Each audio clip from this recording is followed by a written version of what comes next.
and welcome to Conversations here on NTA Network. My name is Nike, and Conversations is all about you and me. We throw the spotlight on different issues at different times. Today, we have an interesting one, but first, let's get to meet the people in the Conversations room. Kevin Fineface, a security and energy expert and public good advocate. I'm Dr. Kabir Adamu. I'm a security risk management expert. Awesome. I'm Enobon Robin. I'm here to learn about security. Well, Enobo has said it. We're here to learn all about security, our personal security, security of the community, and even a few levels above that. We'll even get to security in terms of government and what government should be doing for us, our expectations, and so much more. So don't go anywhere. It's all about security today on Conversations.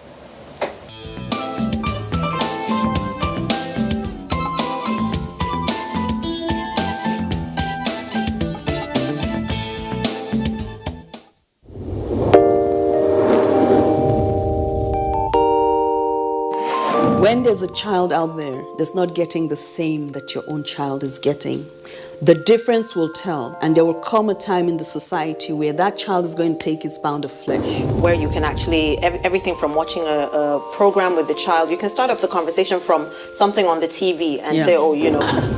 For me, it's like, hurry up with this business. And the other one said, Auntie, it's not about me, it's about the guys. They're not ready to marry. Yes. See if she wants to ask something. No, I know my mother very well. In fact, the most interesting one is when I put up pictures on WhatsApp, you know, Snapchat filters and all that, she will call me, remove that picture. There was a day I got tired of all that and I said,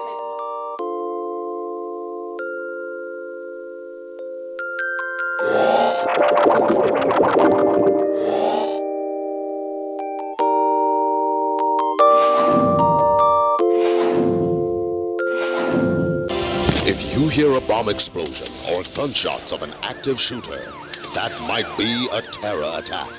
At such times, always remember 3 action words. Run, hide, report. Don't try to run towards the terror scene to save the situation, because there might be a second bomb blast or another attack. Run far away and take cover. Make sure you are safe first. Yes, it is in our nature to sympathize over the hurt, but remember, only trained personnel can help in such situations. When in a secured environment, promptly call relevant authorities and help will come. For anonymous reporting, call 09630-3250-5 or 0813-2222-106. If you see something, say something. Nigeria unite against terrorism. This message is brought to you by the Federal Ministry of Information and Culture. Nigerians. Suicide bombers are not spirits. They are not ghosts. They are human beings like you and me. They live amongst us. They are your neighbors. They are your friends today, but terrorists tomorrow. So you must know your neighbor now. Security begins with you and me. Know your neighbor. Be vigilant. Be security conscious. Report suspicious persons, objects, and movements to the police and other security agencies. The security of our nation is a duty for you and me. If you see something, say something. Nigeria unite against terrorism. This message is brought to you by the Federal Ministry of Information and Culture.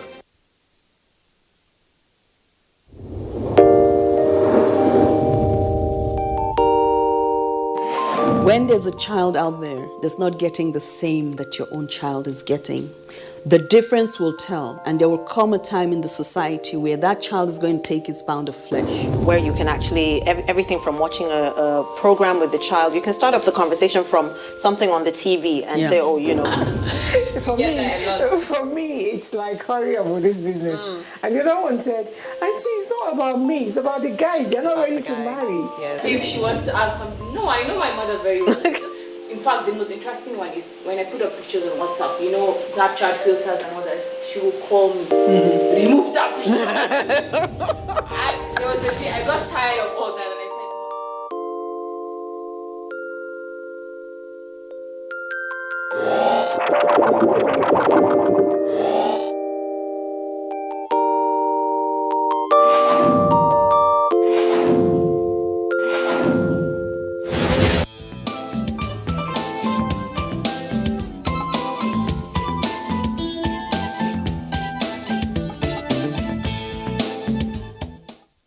talking about security today here in the conversation room.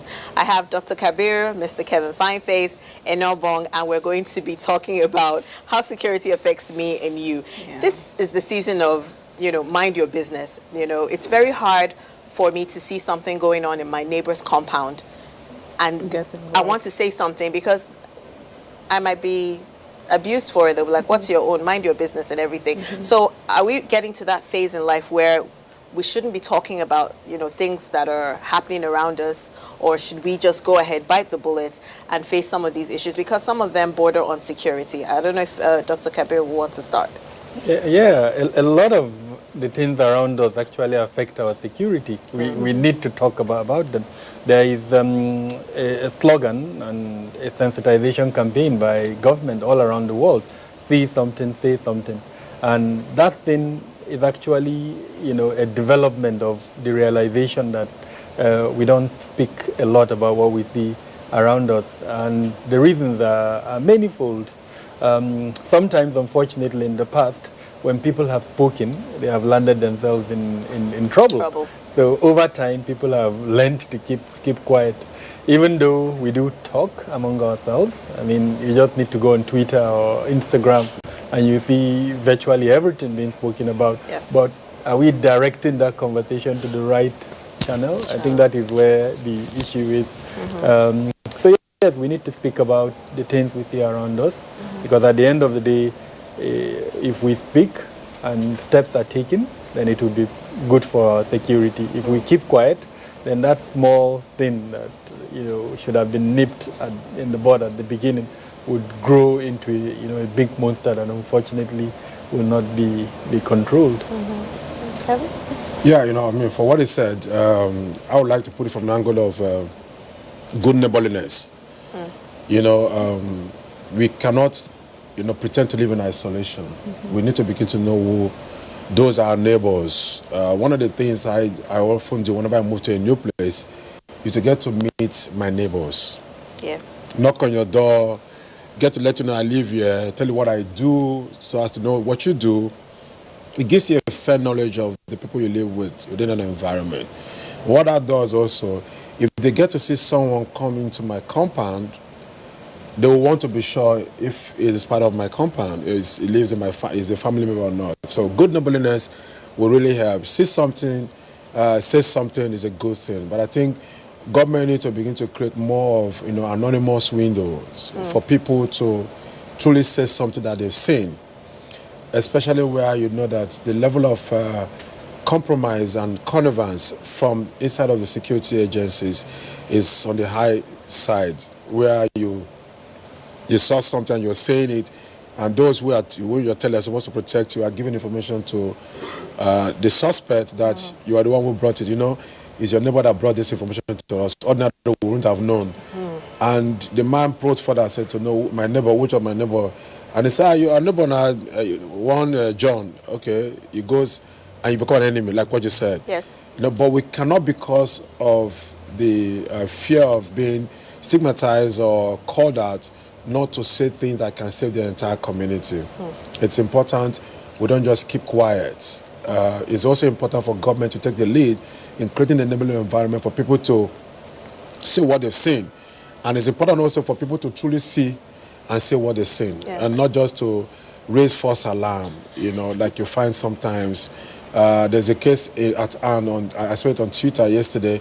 The young guy went to buy something from a lady in Jos, and they had some disagreement, and she reported him to the soldiers, the task force there, and they picked up the guy. The guy came back complaining of body ache 2 hours after he's dead. Wow. And now they could not, the lady has gone, she's just disappeared from the reports, from the stories we have on the ground, and they cannot even trace those who picked him. Wow. So we have scenarios like that, because abuse is inevitable once the importance of a thing is not known. So that's why we need to be sure that we are putting the right measures in place. Security is basically a condition. Yeah, you've talked about government, once or twice already, but don't you think some of the blame is even on us as individuals? How secure are we as individuals? I mean, I can speak for myself sometimes, I can get down from the car and quickly just enter the supermarket without looking at my car, because I'm like, you know what, I can see the car, I can see if anyone is, there's a school of thought on taking your children to the market. If your children are in the market with you, don't leave them in the car. Have you ever gone For me, into the market with kids? I think what you just said, the only question I have now is, where did we get it wrong? Because growing up, the society, the compound itself, it was a communal thing, you know. You come back from school, all the kids in the compound, they are playing together. Maybe there's a parent who is overseeing them. But if you are at work as a parent, you are sure that there was one parent, they're taking care of like 20 kids who are playing, 10 kids. Even with the food, you could eat in anybody's house, and you are assured that by the time you come back from work, all you have to do is tell the neighbor, thank you. There was no expectation, there was nothing. It was just fun and love and peace. But right now, with the phones, social media, the vices around, parents don't trust each other. As a matter of fact, kids are not even social anymore. You stay in the same compound and you may not even know the name of the neighbors in the next compound. So that for me is the one question I have. Where did we go wrong? Because way back, if something happened to you and my kids were playing with your kids, I could intercede. You understand? I can say, stop that. This is this person's child. Or, I know this man. This is not what is going on. But right now, you can't really intercede. I think the first thing people do now is Instablog. You know? The first thing people do now is make a video for evidence, take pictures, send it to social media, go to Twitter. But how did we get to this point? Yeah, for that, when you mention the Instablog thing, there is a growing re-engineering, re-understanding of how things happen. Social justice has come to stay, and you find people seeking justice in the public space because the judicial system has actually failed to some extent. And when you don't dispense justice, you give judgment but no justice, people will find a way to want to get justice. That's one. Two, because there's no trust with the relationship with the security agencies, someone cannot just go, like we said earlier, if there are no anonymous windows with which you pass vital information of security importance, then of course you want to look for the other means to use social media to throw it up there for people to see. Okay. Say we go on, sentimental appeals. People want to be seen to be adjudged to doing good, or as the one that is trying to shame one person or the other. So there's a need for social reengineering, no doubt about it. I grew up in a neighborhood where I used to have close to 15 to 20 kids left behind for me because I love kids. Parents would go to work and all of that, but that's not possible now, right? Because we're all living in isolation. The more we get ourselves involved in fending for ourselves in a situation, an economic situation where things are not really as it used to be. We are taking away communal relationship from our relationship. We are no longer doing so. We are living in isolation. Everybody to himself. But that's for many reasons. So there have been situations where kids get injured in the same communal space. Kids get injured and no one saw anything. Yeah, because you don't want to be attacked. Even get injured in the house. I understand that. But if my kid gets injured in your compound, I would like to know what happened. What happened before? What happened at that point? What happened? What measures did you take right after? But if I go and they said, "Oh, he fell down," and you don't tell me anything more than that, my kid won't come to your house again. But then it was trust. You would trust that the adult around is going to do the right thing. Let's separate two issues so that we're clear. There is safety and there is security. There are two different things. And one of the major, I would say, concerns in our society today is that we are not able to separate these two issues. So if you build a house, have you taken safety into consideration? So your stairs, as an example, if you have a staircase in the house, is there any signage there telling the visitor that be careful, there is a it's slippery. Yeah. Or if you have a child. Just yesterday I was hearing from a friend, she has a 1 year, 3 months old baby. And then she left the baby crawling, and then a scorpion crept down, unfortunately, and bit the baby. So those are safety issues, which we must be clear about. They are internal. They are internal to us, and unfortunately, as a society, we do not take measures to reduce the safety elements within our environment. Now, security features. That is where there is an outward attempt by usually an outsider to harm us. Okay. I say usually an outsider because sometimes it would be an insider. Yeah. Now, that would be a security threat. So I think we need to separate that. Now, with regards to your earlier statement, part of the reason why we found ourselves where we are is the collapse of the family value system. And there are a lot of reasons for that collapse. One of them is, unfortunately, religion.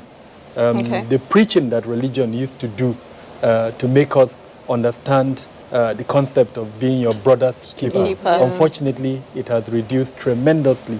The second very important thing is our selfishness, our desire to accumulate, forgetting that the other side too also wants to accumulate. And then, of course, very importantly, the failure of the government side to punish those who actually carry out those offenses. So when you ask why are we where we are, firstly, our development. We're living in a cosmopolitan city like Abuja. Likewise, if you go to Lagos, you have the same problem. But if you go to my village, for instance, they are still living the way you described. Yes, I think so. I think part of the challenge is... We are going back to the village. You know, there have been situations where, you know, Abuja is a constantly evolving city. So, you know, you have pockets of development, and then right beside it is, you know, property that isn't developed at all. That happened to my mom. She had her building, and then right beside it was a building that wasn't completed.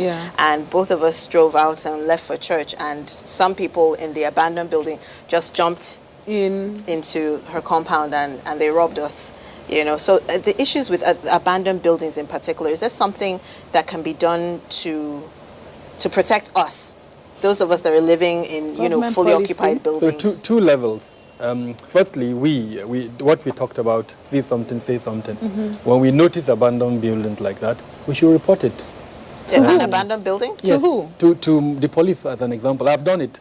This building is abandoned? Yes. So is that an agency? So the police. You mention it to the police, yes. Okay. Because what they will do, if they are doing the right thing, they will investigate who owns that land. Okay. And then go and tell the person who owns the land that your land, which is abandoned, is becoming a haven for criminals. Oh, okay. So, and then if it's reported to the Development Control Agency, they can even confiscate that land from the person. They will give him time to build it, or in some instances, put a fence and a gate so that it stops. Or you get a security to be able to secure the place. Abandoned building. So wait, though, let me ask you, I can just carry my phone, call police and say there's an abandoned... No, not like necessarily. I'm telling you, it happened. You guys make me a snitch. It happened. He's done It has before. happened. In fact, twice. Is that a proper thing? Once in Kano, and then the other one in Maiduguri. Wow. Unfortunately, the one in Maiduguri, and this is a bit funny, it belongs to the mother of the former governor of the state. So by the time it was reported, you know, there was nothing that could be done. But then it triggered some action, because immediately after it was reported, even though we could not force her to build it, she fenced it, and then ours was that it shouldn't become a haven. What youths would go there in the evening, smoke, and then from that smoking they would see certain things, and before you know it, it becomes an they start doing certain things, and not because it's well informed, it's been able to take that out. For some of us, they won't even bother, and say, you know, abundance, darkness, you know, encourages crime. Darkness anyway encourages crime. That's what they call the crime control through environmental design, which is building your houses or putting infrastructure in such a way that it makes it difficult for any criminal elements to carry out such kind of operations. Sometimes things happen to people. Abandoned buildings don't just spring up from nowhere. It could be some various reasons, but there are also provisions in the development control that, you know, frowns at being abandoned for a longer period. Yeah. Because once it's been abandoned, you allow for rodents and other things to begin to take heaven in that area. Once rodent comes in that place, it means snakes will come in. It means other factors will begin to come in. The ecosystem will begin to build up. Then you now find these guys who find it as a comfortable ground for ease of doing business. in the other terms, because they come to smoke. When they come to smoke or take their different drugs, what comes to drugs is sex, and those things happen so easily. You In find an abandoned building? Yeah, no. It's prevalent. So See, I have a neighbor. Just to add to your point, anytime there is pressure on the civil security agencies in Abuja, as an example, they know what we're talking about. The first places they start raiding most of these abandoned places. So it's a fact. Okay. I have a neighbor who was building just close to, or just a few blocks away from mine, and I went there. I was in his office, and he said, "You won't believe it." They went to work. Some guys, the laborers went to work, and they saw liters of condoms everywhere. Wow. In that abandoned building. So what they did was to begin to put doors, makeshift doors to block every window, every access point to that structure. Okay. I will now put on light there. So they didn't have any place to come lock around because there's lights. Okay. I also did the same thing. So we told everybody to put on your lights. Just put some light. Because there's light, they don't come around. To shock you, I was in my car parked, I was in my neighbor's place parked, and a lady walked up to me and said, she spoke outside, she was putting on this job, and I didn't understand what she was saying. And she gave signs, and when she gave the signs, I'm like, excuse me, and she started walking away. So when I mentioned it, I said, I don't know. They come around because there's darkness. Wow. Because there's darkness, so they come around. They know how they congregate. Anything can happen in the midst of darkness. So in the past, there was this attempt to create what they called smart city in Abuja. Yes, I remember. The concept of the smart city would have allowed CCTVs, it would have allowed lighting, I'm just trying to reinforce the point that lighting is significant to security. I was just going to get to that. As an expert, if I was to leave my home for a long weekend, a week, is it better to have the lights in my compound on or off? Because if it's on during the day, people will know that there's nobody at home. Why is the light on? Look at two ways, right?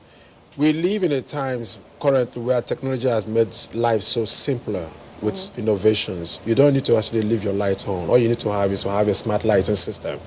And with your phone, anywhere in the world, it's cost effective. I think you're going a bit too I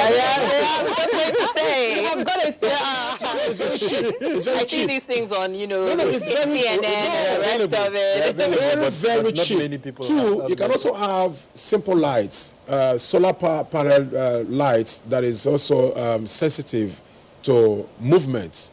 Light sensors. Okay. So at night they pop up once anybody walks around it, and they go off again because they're just sensors. Some of these lights are like 10,000 naira.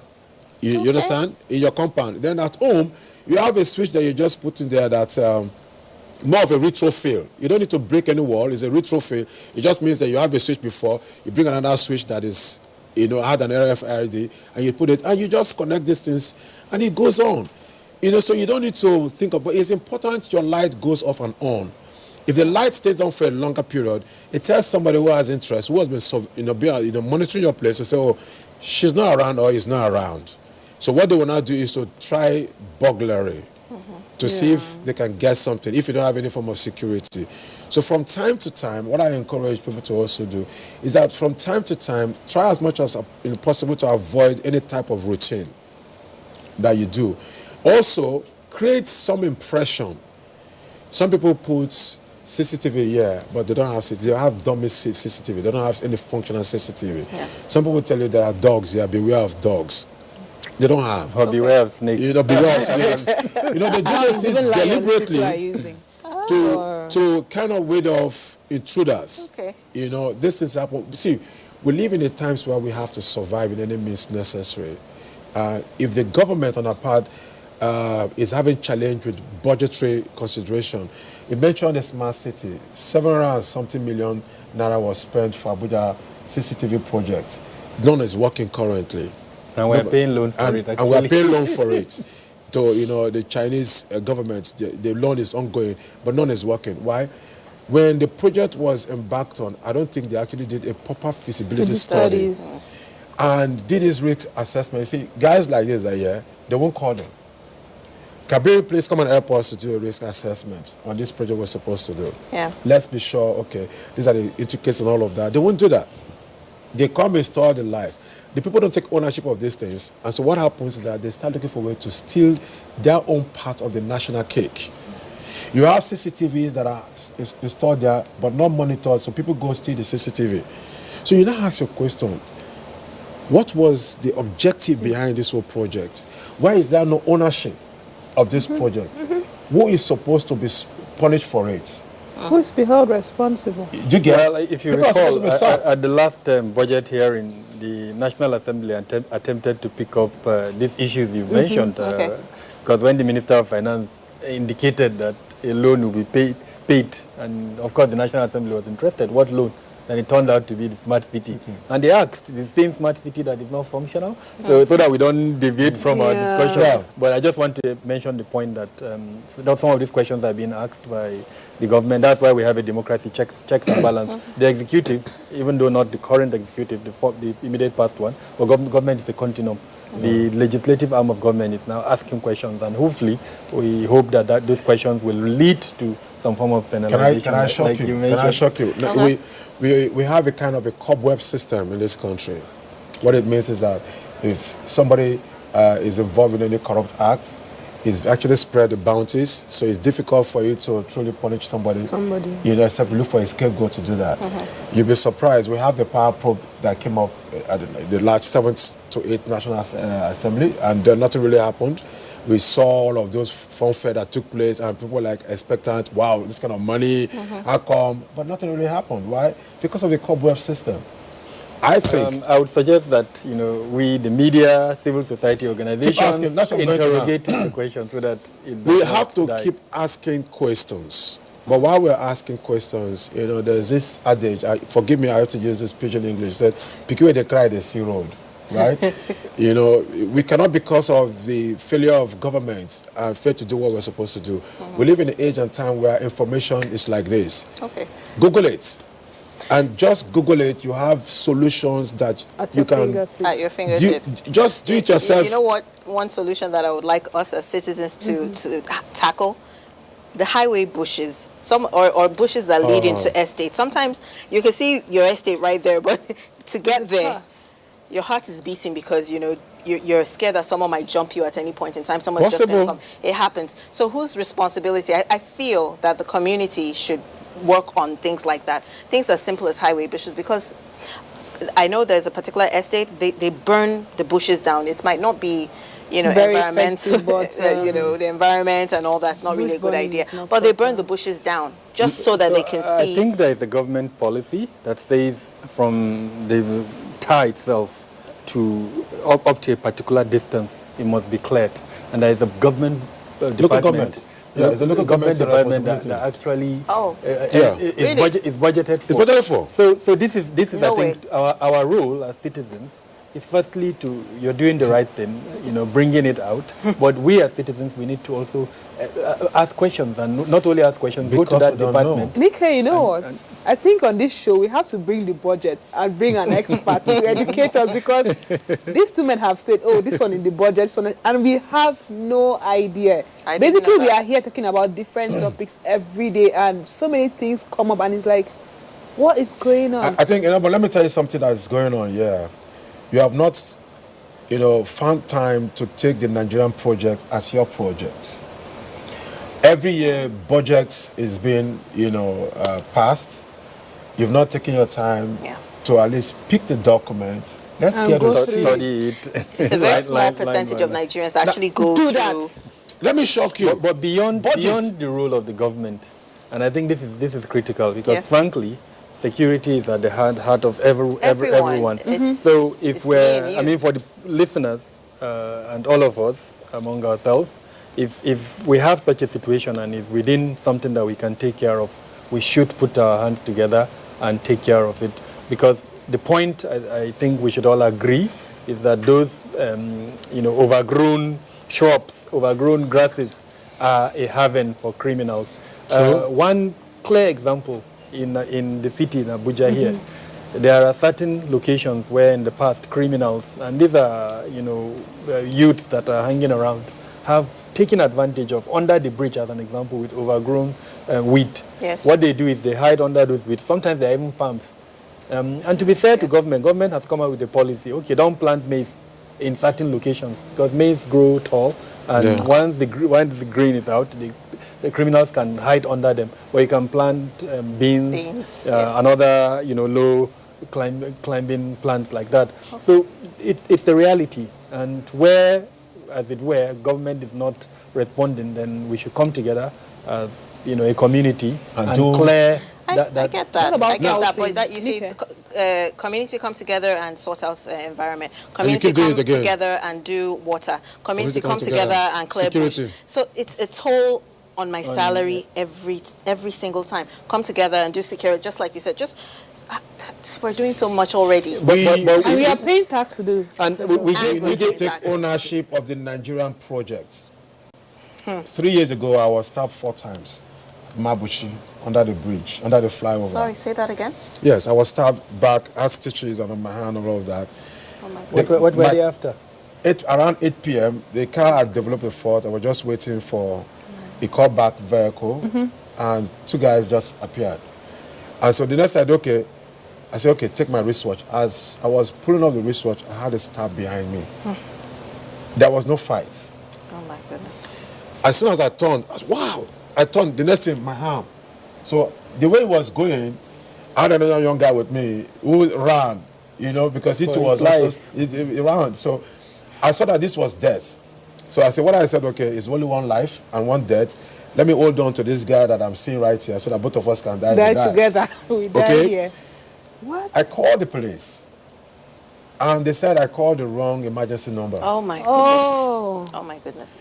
My cousin called, went to Metema police and said, look, my brother has issue, please follow us. So that they said, no, that's not our jurisdiction, they can't come in. Oh my goodness. We went through all of that until, now it took God, in quotes, because I was bleeding and nobody could stop. Every passerby was afraid of what it was. I was calling for help, nobody wanted to stop. The point is this, there was no light on that Azikiwe Expressway. Wow. If there was lights, those guys wouldn't have had the temerity with which they do what they did because people would have seen what was going on. Yeah. Right? But there was no light, so what happened? They succeeded in taking all the things they wanted to take and stabbing and got me injured. If we don't hold government to account, if people come to seek for our votes and we don't have a contract, social contract with them, we lack the moral right to also make certain demands or ask questions. I'm looking forward to the time where we cannot just go to the polling booth and just do our vote. But we'll go to the polling booth to ensure that we are part of the political process, right from being members of political parties, social, group, you understand, and ensuring that we have people that are supposed to. So if some group of person believe that, they want to hijack the political process and in the primary, install somebody, impose someone on us, we'll look out for any other person in any other party and vote for. So we'll go beyond party lines and vote for individuals for credibility. Yeah.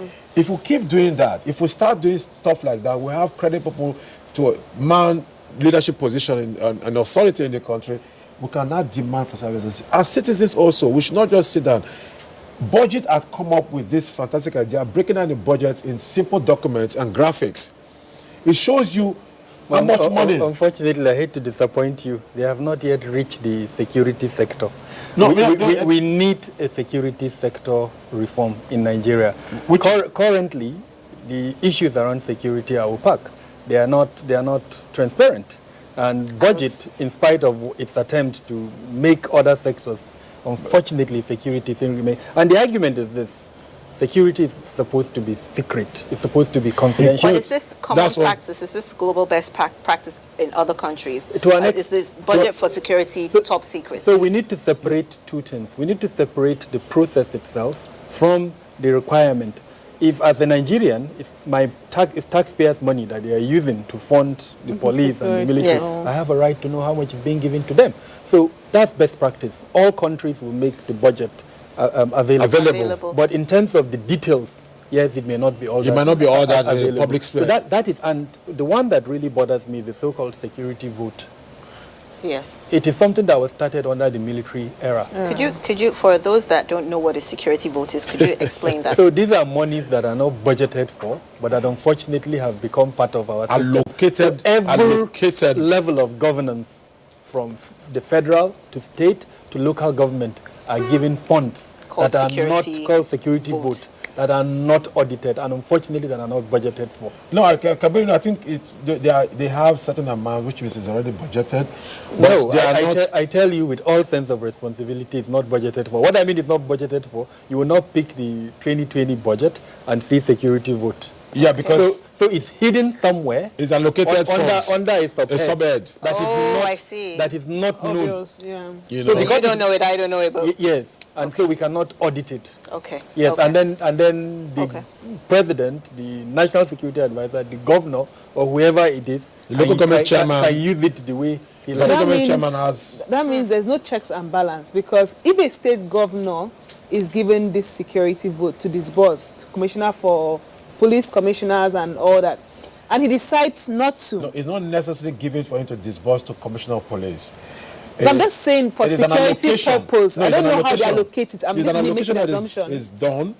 It could be 700 million for security, but in case city, in quotes. That is in Like I said, anticipation. it started under the military era. Yeah. But my question now is, you know about security votes. The commissioner of police in the state knows about security votes, and they know that at so and so points, this fund is available, and it doesn't get to them. All right, it's like a national cake. All right, it doesn't get to them. Do you think this can hinder their judgment on security? Because something can happen.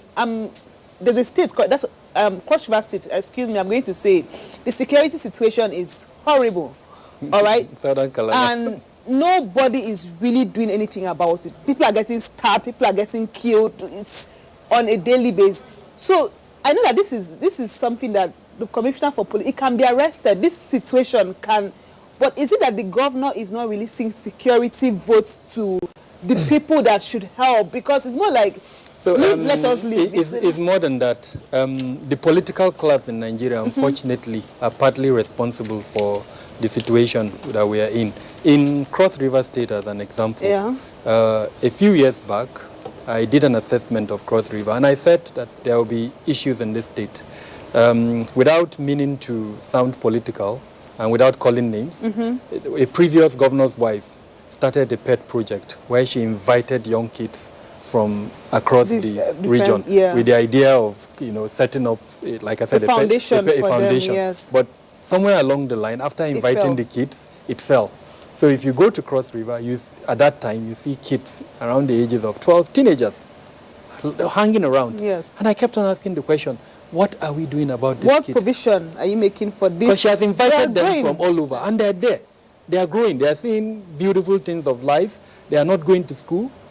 So one day, they will become, nuisance, social nuisance. And I think that's part of the problem. It is Then alarming. on the one Honestly, hand. Nike. On the other Honestly, hand, Nike. what I call the involvement of non-state actors in politics.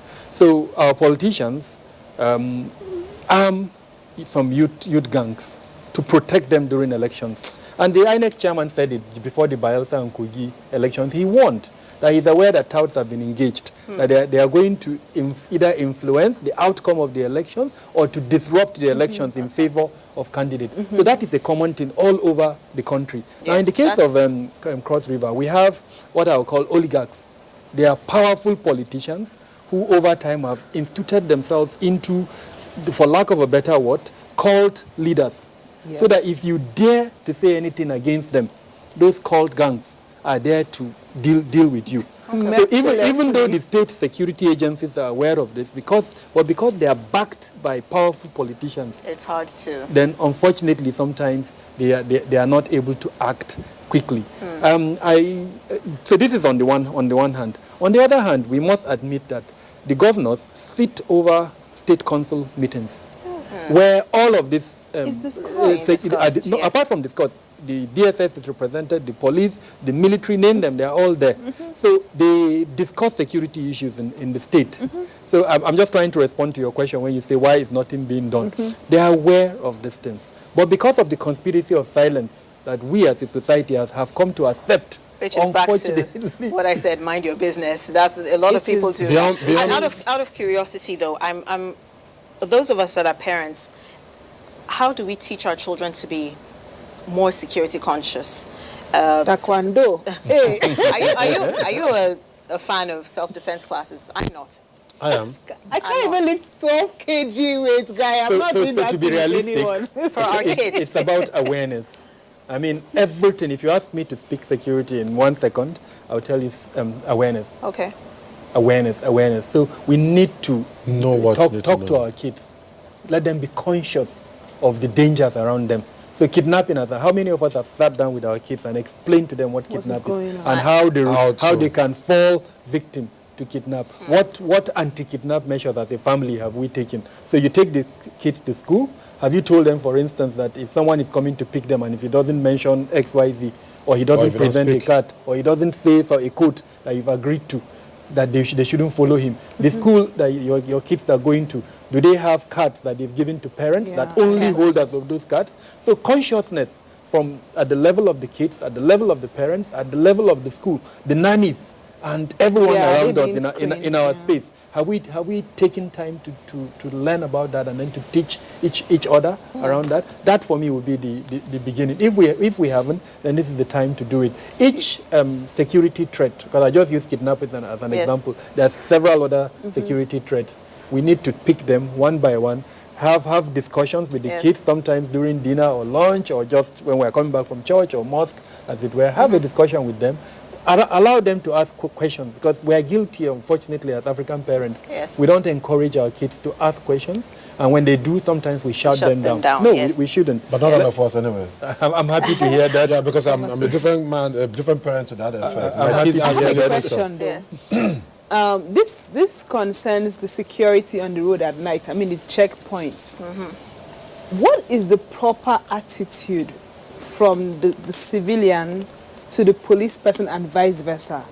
All right. Initially, when I would drive past a security point, I would brake, on my light, wind down, and all that, and then until they tell me to go. Then one day I'm in the car with a lawyer friend of mine who happens to be in the UK, has been there forever, and he's like, "Why do you have to wind down?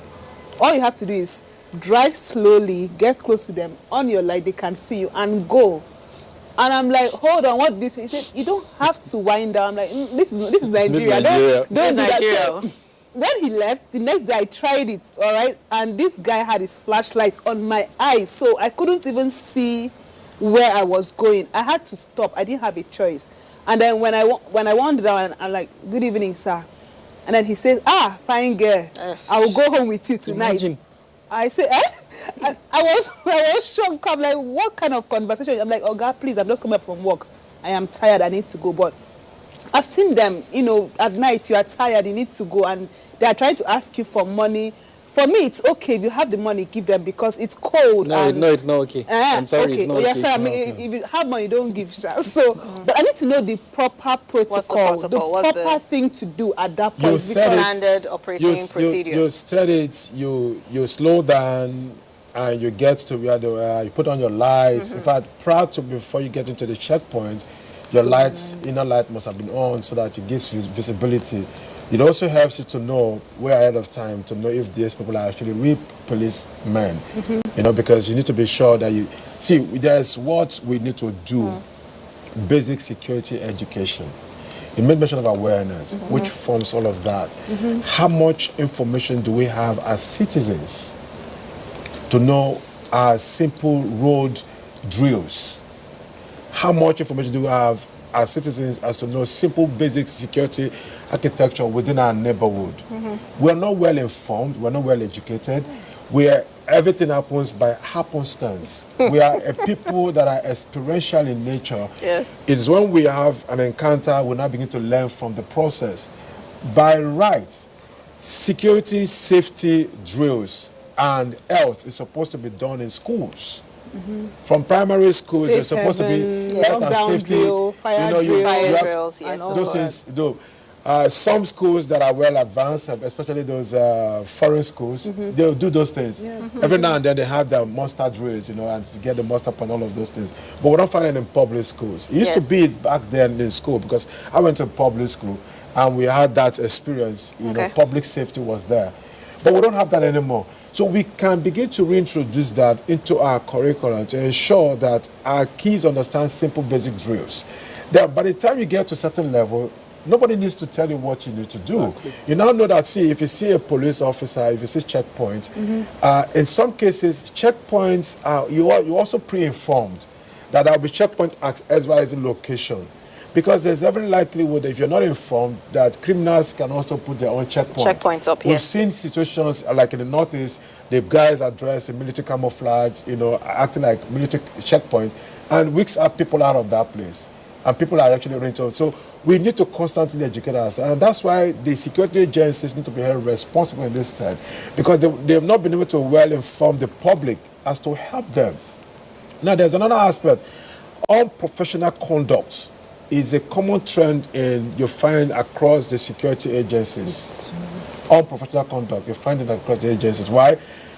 A lot of these people that are employed were not qualified for the job.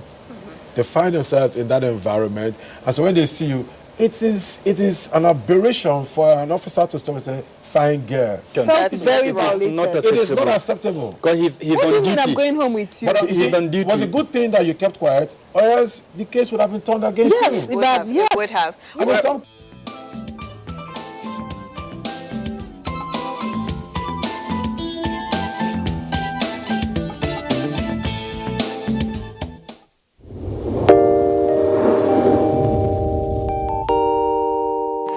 When there's a child out there that's not getting the same that your own child is getting, the difference will tell, and there will come a time in the society where that child is going to take its pound of flesh. Where you can actually, everything from watching a program with the child, you can start up the conversation from something on the TV and say, oh, you know. For me, it's like, hurry up with this business. And the other one said, Auntie, it's not about me, it's about the guys. They're not ready to marry. Yes. If she wants to ask something, no, I know my mother very well. In fact, the most interesting one is when I put up pictures on WhatsApp, you know, Snapchat filters and all that, she will call me, remove that picture. There was a day I got tired of all that and I